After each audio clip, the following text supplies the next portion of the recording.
حضرت علی نے فرمایا تھا حضرت فاطمہ کو دفن کرنے کے بعد لکل اجتماع من خلیلین فرقۃ وکل الذی قبل الممات قلیل. آج فاطمہ کو دفن کرنے کے بعد مجھ پر یہ بات کھل گئی ہے، کوئی کسی کا ساتھ نہیں دے سکتا، کوئی سدا سلامت نہیں رہ سکتے. ایسی حسین جوڑی بھی آج بکھر گئی.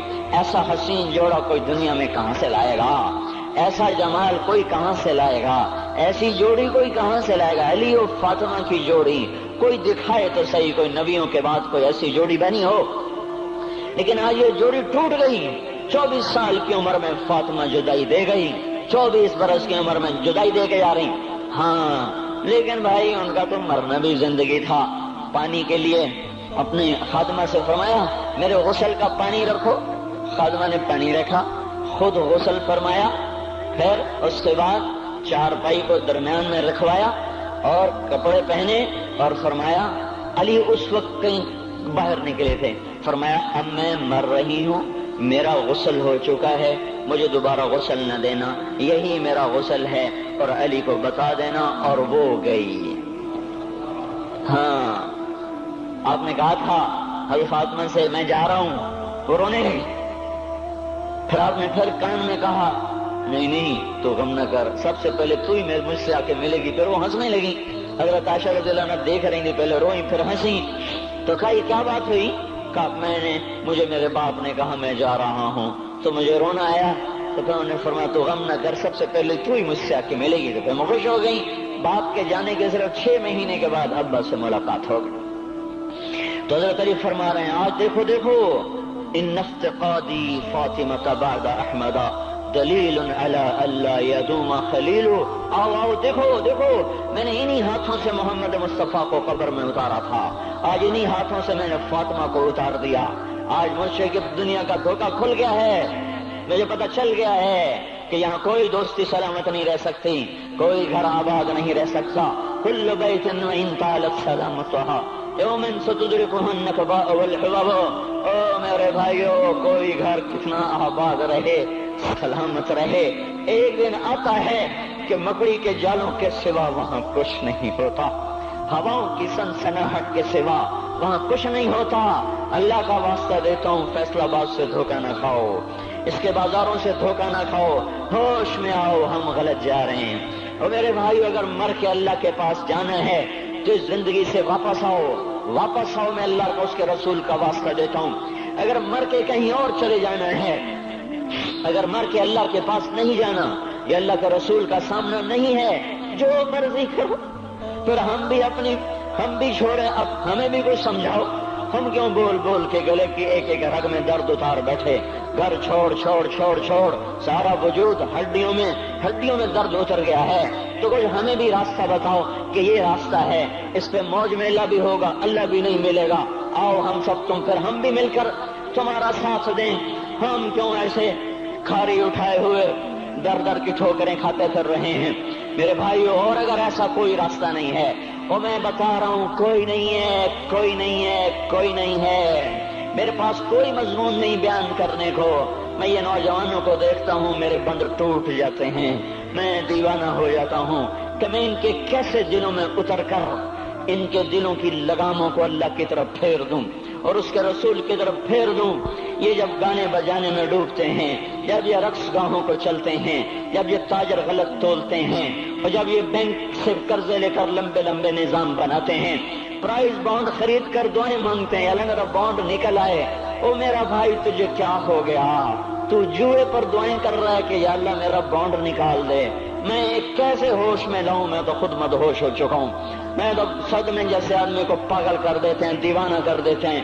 وہ دیوانگی کی کیفیت ہے کہ کوئی سنتا ہی نہیں، کوئی مانتا ہی نہیں. 4 دن کے تھوڑی دیر کے لیے ہائے ہائے کرتے ہیں، پھر وہی ڈگر، وہی راہیں، وہی غفلت، وہی صبحیں، وہی شامیں. کہاں سے کوئی آئے گا؟ کون سی آواز آئے گی؟ کوئی قیامت کے کڑکا کو سننا چاہتے ہو؟ کیا آسمان کے دھماکے سن کے توبہ کرنا چاہتے ہو؟